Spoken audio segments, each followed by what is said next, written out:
പനി പിടിച്ച് തല പൊക്കാൻ വയ്യെങ്കിലും അഹങ്കാരത്തിന് ഒരു കുറവില്ലെന്ന ഹസ്ബൻഡിൻ്റെ ഡയലോഗും കേട്ടായിട്ട് ഇന്ന് ഞാൻ എഴുന്നേറ്റത്. എന്താണെന്നല്ലേ, പനി അങ്ങോട്ട് പോയെങ്കിലും ജലദോഷവും ചുമയും എൻ്റെ കൂടെ അങ്ങനെ കട്ടയ്ക്ക് നിൽക്കുകയാണ്. അതുകൊണ്ട് തന്നെ ഒരു ചുക്ക് കാപ്പി ഇട്ട് കുടിക്കുക, അല്ലെങ്കിൽ ഒന്ന് ആവി പിടിക്കുന്ന ഹസ്ബൻഡ് പറയാൻ തുടങ്ങിയിട്ട് 2 ദിവസമായി. എന്നാൽ അതൊന്നും മൈൻഡ് ചെയ്യാതെ നടക്കുന്ന എന്നെ കണ്ടാൽ പിന്നെ എങ്ങനെ ഇതൊക്കെ പറയാതിരിക്കും.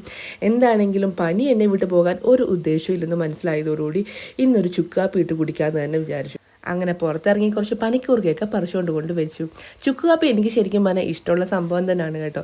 എന്നാൽ ഈ പനി പിടിച്ചിരിക്കുമ്പോൾ ഈ ഒരു ചുക്ക് കാപ്പി കുടിക്കുന്നത് അത്രയ്ക്ക് അങ്ങോട്ട് സുഖമുള്ള കാര്യമല്ല. ചുക്ക് കാപ്പി എന്ന് പറയുമ്പോൾ തന്നെ മനസ്സിലേക്ക് ഓടിയെത്തുന്ന ഒരുപാട് നല്ല ഓർമ്മകളാണ് കേട്ടോ.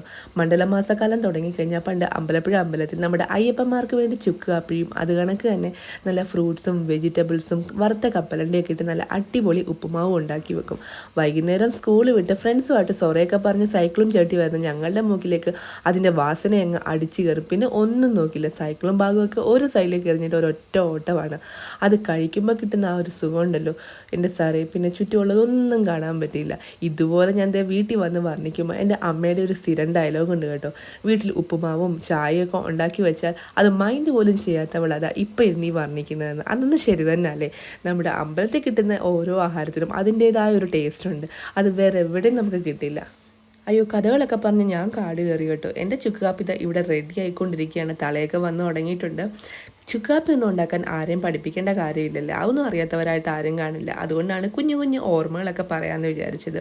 എന്താണെങ്കിലും ഇത് കുഴിച്ചിട്ട് വേണം എൻ്റെ ജലദോഷത്തെയും ചുമയും ഒന്ന് പമ്പ കിടത്താൻ. അറിയാത്തവർക്കായിട്ട് ഒരു ടിപ്പും കൂടെ പറഞ്ഞുതരാം കേട്ടോ.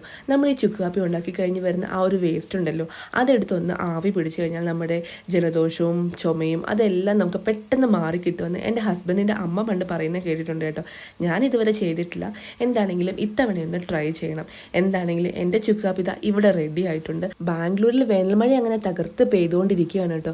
പുറത്ത് നല്ല മഴയും അകത്ത് നല്ല ചൂട് ചുക്ക് കാപ്പിയും. അപ്പോൾ എല്ലാവർക്കും ബൈ.